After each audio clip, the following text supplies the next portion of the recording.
Bir məsciddən gəlirdim, dini libasda, əbada, əmmamədə. Elə sərdən bunu istəyirdim, bir danışasa. Bəli, mən gəlirdim, birdən yolumun qarşısına bir sərxoş adam çıxdı. Ayaq üstə dayana bilmir, sərxoş vəziyyətdədir. Ətrafdakılar dedi ki, gəl yolumuzu dəyişək, bununla qarşılaşmayaq. Gələnə gedənə sataşır, söz atır. Dedim, yox, mən yolumu gedirəm. Deyir, dayandı qarşımda, elə o vəziyyətdə, sərxoş vəziyyətdə, divara dəyə-dəyə. Dedi ki, şeyx bir sual verim. Dedim ki, buyur. Dedi ki, məni görürsən nə vəziyyətdəyəm? Dedim, bəli, sərxoşam. Vəziyyətimi də görürsən? Dedim, bəli. Dedi ki, mənim içimlə çölüm eynidir. Mən necəyəmsə eləyəm. Sən ki, əba, əmmamə geyinmirsən, təsbih əlində, saqqal uzatmırsan filan, sən də cavab ver görüm, içimlə çölün eynidir ya yox.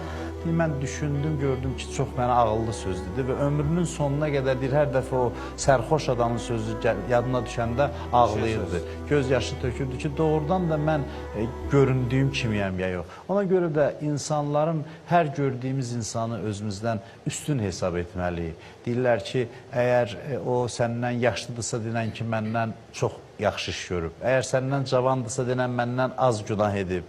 Əgər onun günahları aşkardır, məsələn o bəzi günahlar edir ki, sən eləmirsən. Denən ki, onun eybləri aşkardır, mənim eyblərim bəlkə gizlidir. Bəlkə yaxşılıqlarımın arxasında eyblərimi gizlətmişəm.